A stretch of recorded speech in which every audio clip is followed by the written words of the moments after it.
అన్ని నగలకు తరుగులో 1% తక్కువ. అంతేకాదు మీ పాత నగలకు 150 రూపాయలు గ్రాముకు ఎక్కువ ఇస్తాము. కొరియన్ కనకరాజు సినిమా రిలీజ్ అయ్యి 2 డేస్ కంప్లీట్ చేసుకున్న నేపథ్యంలో ఈ 2 డేస్ కలెక్షన్స్ ఎలా ఉన్నాయో చూద్దాం. అలాగే ఈ సినిమా చుట్టూ చెలరేగుతున్న వివాదం గురించి కూడా ఒకసారి డిస్కస్ చేద్దాం. సో ప్రజెంట్ మనతో పాటు దాము బాలాజీ గారు సీనియర్ జర్నలిస్ట్ ఉన్నారు. వారిని అడిగి తెలుసుకునే ప్రయత్నం చేద్దాం. నమస్కారం sir. Sir, Korean Kanakaraju Varun Tej garu హీరోగా వచ్చిన సినిమా మరి రిలీజ్ అయ్యి 2 డేస్ అయిన నేపథ్యంలో ఎలా ఉన్నాయి ఈ సినిమాకి సంబంధించిన కలెక్షన్లు? వివాదం కూడా చెలరేగడం మనం చూస్తాం సార్. ఆ వివాదం గురించి కూడా మీ ఒపీనియన్ చెప్పండి.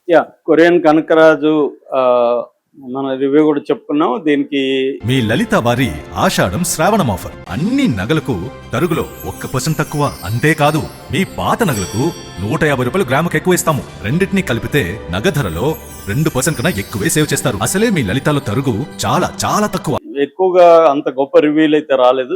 నేను చెప్పిందే కాదు, నేనన్నా కనీసం 3 ఇచ్చాను. చాలా మంది 2.5 కంటే ఎక్కువ ఇవ్వలేదు.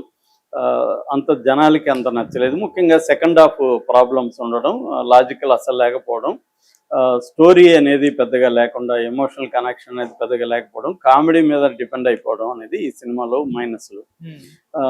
సో అయితే దీనికి ఒక వివాదం హెల్ప్ అయినట్టుగా మనకు అర్థమవుతుంది. అదేంటంటే 1978లో సీనియర్ ఎన్టీఆర్ యుగ పురుషుడు అనే ఒక సినిమా తీశాడు, వచ్చింది. అందులో ఆయన మీ షాట్ చాలా అమెచ్యూరిస్గా ఉంది అని ఒక డైలాగ్ ఉంటుంది. ఆ డైలాగ్ని ఇక్కడ సత్యలో ఫైట్ అప్పుడు, ఇక్కడ ఈ సినిమాలో ఫైట్ అప్పుడు సత్య అమెచ్యూరిస్ స్ట్రోక్ అని ఎన్టీఆర్ స్టైల్లో చెప్పడం అనేది ఉంది. అది కాకుండా మురళీధర్ గౌడ్కి మన అఖండ బాలయ్య వేషం వేయడం, అది కూడా కాంట్రవర్సీ అయింది. ముఖ్యంగా ఈ అమెచ్యూరిస్ అనేది బాగా కాంట్రవర్సీ అయింది. దీన్ని వైసీపీ ఉపయోగించుకుందామని, అంటే ఇది వరుణ్ తేజ్ నాగబాబు కొడుకు కాబట్టి, సో వీళ్ళకి జనసేనకి తెలుగుదేశానికి గొడవ పెట్టచ్చు అని చెప్పి దీన్ని ఫ్లేరప్ చేయడానికి వైసీపీ వాళ్ళు సోషల్ మీడియాలో మొదలైంది. దాంతో వీళ్ళు కొంతమంది తెలుగుదేశం వాళ్ళు కూడా రంగంలోకి దిగి వాళ్ళు కూడా దీన్ని విమర్శించారు. దాంతో జనసేన వాళ్ళు తెలుగుదేశం వాళ్ళ మీద కూడా అటాక్ చేశారు. తర్వాత వరుణ్ తేజ్ కూడా దీని మీద మాట్లాడాడు. ఇది కావాలనే నాగబాబే చేయించాడు అని. అంటే తెలుగుదేశం వాళ్ళు ఏం చేసినా మనల్ని ఏమి చేయలేరు, వాళ్ళకి మనం లేకుండా మళ్ళీ ఎలక్షన్లకు వెళ్ళలేరు, మనం కానీ లేకపోతే మళ్ళీ జగన్ వాయిస్తాడు వాళ్ళని అన్న ధైర్యంతోనే వీళ్ళు చేస్తున్నారు అని తెలుగుదేశం వాళ్ళు కూడా ఆరోపిస్తున్నారు. ఇలాగా ఇది కొంత వివాదం అవడం వల్ల జనాలకి ఈ సినిమా గురించి పబ్లిసిటీ బాగా వెళ్ళింది. అంతకుముందు నిజానికి కొరియన్ కనకరాజు అనేది అంత రీచ్ కాలేదు. కానీ ఎప్పుడైతే వివాదం వచ్చినాక అందరికి కూడా తెలిసింది ఏంటి కొరియన్ కనకరాజు కథ, ఆ డైలాగ్ ఏంటి, ఎక్కడ ఎందుకు వాడారు, ఇట్లా వచ్చినప్పుడు దాంట్లో కామెడీ బాగుందంట అని చెప్పి సినిమాకి వెళ్ళారు. అయితే ఎప్పుడైనా మనకి పబ్లిసిటీ ఇవన్నీ కూడా కలెక్షన్లలోనే తెలుస్తుంది. ఒక సినిమా అది పెర్ఫామ్ బాగా చేసిందా లేదనేది పబ్లిసిటీ వల్ల తెలియదు, కలెక్షన్ల వల్లనే మనకి రియల్గా తెలుస్తుంది. అలాగా కలెక్షన్లు చూడాలి మనం. రెండోది, ఎప్పుడైనా సినిమా హిట్టా కాదనేది ఎలా చెప్తాం? క్రైటీరియా సినిమాకి పెట్టిన డబ్బులు వచ్చిందా లేదా, సినిమాని కొన్న డిస్ట్రిబ్యూటర్లకి ఆదాయం కానీ కనీసం బ్రేక్ ఏమని కానీ వచ్చిందా లేదా అనేదే క్రైటీరియా, ఇంకేం క్రైటీరియా కాదు. సో ఈ సినిమాకి బడ్జెట్ అయితే 36 కోట్లు అని చెప్తున్నారు. పబ్లిసిటీతో కలిపి 40 కోట్ల వరకు బడ్జెట్ అయింది. దీని బిజినెస్ అంటే థియేట్రికల్ బిజినెస్ అయితే 16 కోట్లు అయింది. ఏపీలో 4.5 కోట్లు, నిజాంలో 4 కోట్లు, సీడెడ్లో 1.5 క్రోడ్స్, కర్ణాటకలో 1.5, ఓవర్సీస్ అన్ని కలుపుకుంటే 16 కోట్ల బిజినెస్ అయింది. సో 16 కోట్ల షేరు ఈ సినిమాకి వస్తే ఈ సినిమా బ్రేక్ ఈవెన్కి వచ్చేసినట్టే. సో ఇప్పుడు 2 రోజులు అయిపోయింది. ఈ 2 రోజుల కలెక్షన్ ఎలా ఉంది, ఈ రోజు కలెక్షన్ ఎలా ఉండబోతుంది అనేది మనం చెప్పుకుందాం. యాక్చువల్గా దీనికి పెయిడ్ ప్రీమియర్స్ కూడా వేశారు, థర్స్డే ఈవినింగ్ ప్రీమియర్స్ కూడా వేశారు, కానీ దాంట్లో పెద్దగా వచ్చింది లేదు. అయితే ఓవరాల్గా ఫస్ట్ డే కలెక్షన్లు 4,20,00,000 నెట్ కలెక్షన్లు ఇండియాలో. సెకండ్ డే కలెక్షన్లు 4,15,00,000, కొద్దిగా తగ్గింది యాక్చువల్గా సెకండ్ డేకి వచ్చేసరికి, అంటే శనివారం తగ్గింది. ఓవరాల్గా పెయిడ్ కలెక్షన్లు అన్నీ తీసుకుంటే 10.2 దీనికి వచ్చింది.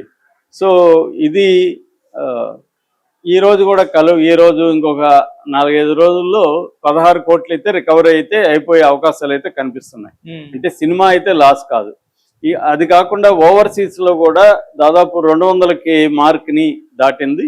ఇప్పటి వరకు ఓపెనింగ్లో వరుణ్ తేజ్ సినిమాలో ఇదే హైయెస్ట్ రికార్డు బ్రేక్ అయితే చేసింది ఆయన సినిమాలకు సంబంధించి. సో ఆ రకంగా సేఫ్ ప్రాజెక్ట్ అని చెప్పొచ్చు. ఇది పెద్ద హిట్ సినిమా అని చెప్పలేం, కానీ వాళ్ళ డబ్బులు వాళ్ళకి కొన్న వాళ్ళకి డబ్బులు వస్తున్నాయి, బయ్యర్స్కి, ప్రొడ్యూసర్ సేఫ్ కాబట్టి ఈ సినిమా సేఫ్ ప్రాజెక్ట్గానే మనం చెప్పుకోవచ్చు. ఇది లాస్ అయితే కాదు, అట్టని ఇదేదో పెద్ద సూపర్ హిట్ అని కూడా, బ్లాక్ బస్టర్ సూపర్ హిట్ కూడా కాదు ఇప్పటి వరకు అయితే. ఎందుకంటే first day 41% occupancy rate. So first day occupancy rate 41% అనేది పెద్ద విషయం కాదు, మినిమం 50% దాటాలి, అది దాటలేదు. సెకండ్ డే 48% వచ్చింది, కానీ కలెక్షన్లు లేవు. అంటే మాస్ చూస్తుంటే కలెక్షన్లు తగ్గిపోతాయి. మీకు ఫ్యామిలీ ఆడియన్స్, అప్పర్ క్లాస్ టికెట్లు ఎన్ని పోతే అన్ని కలెక్షన్లు వస్తాయి. సో అక్కడ ఆ రకంగా కింది క్లాస్ ఎక్కువ నిండారనుకో ఆక్యుపెన్సీ పెరిగినట్టు ఉంటుంది, కానీ కలెక్షన్లు రూపంలో అది రిఫ్లెక్ట్ కాదు. సో ఆ రకంగా రాలేదు. ఓవరాల్గా నిన్నటికి 1740 షోలు వేశారని చెప్తున్నారు. ఇక్కడ అడ్వాన్స్ బుకింగ్ అయితే సాటర్డేకి 2,50,000 టికెట్లు అమ్ముడుపోయినాయని చెప్తున్నారు. సో ఇదంతా కూడా నేను sacknilk.com చెప్తున్నాను. మామూలుగా మేకర్స్ వేరే చెప్తూ ఉంటారు జనరల్గా, మనం మేకర్స్ చెప్పేది నమ్మలేము. ఎందుకంటే వాళ్ళే కొంతమంది బయట కూడా పెట్టారు, మేము ఎక్కువ చేసి చెప్తా ఉంటామని. నాగవంశీ లాంటి వాళ్ళు ఓపెన్గానే చెప్పారు, ఫ్యాన్స్ కోసం చెప్తా ఉంటాము అని చెప్పి. కాబట్టి అవి మనం నమ్మలేం, కానీ sacknilk అయితే అథెంటిక్ సైటు, బాక్స్ ఆఫీస్ సంబంధించి. దాన్నే మిగతా నేషనల్ మీడియా అందరూ కూడా sacknilk సైట్ని ఫాలో అవుతుంటారు.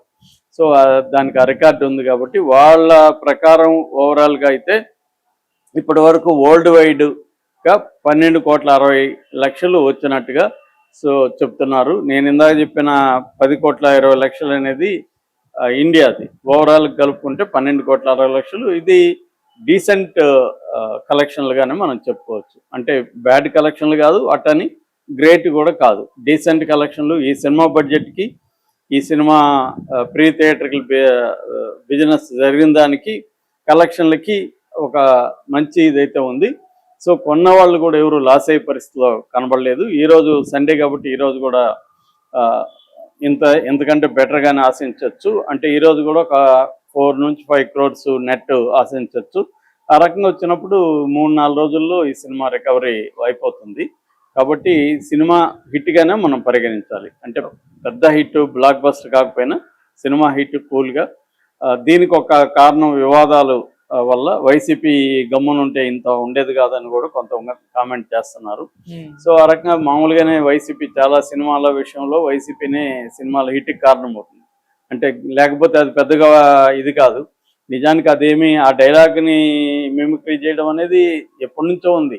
మొత్తం ఎన్టీఆర్ని మిమిక్రీ చేస్తూ తీసిన సినిమాలు బోల్డ్ ఉన్నాయి. ఎన్టీఆర్ని ఏఎన్ఆర్ని మిమిక్రీ చేయని వాళ్ళు ఎవరు ఉంటారు? ప్రతి ఏ మిమిక్రీ ఆర్టిస్ట్ అయినా వాళ్ళిద్దరిని చేయకుండా ఉండడు, ఏఎన్ఆర్ని ఎన్టీఆర్ని. కాబట్టి అది పెద్ద విషయం కాదు.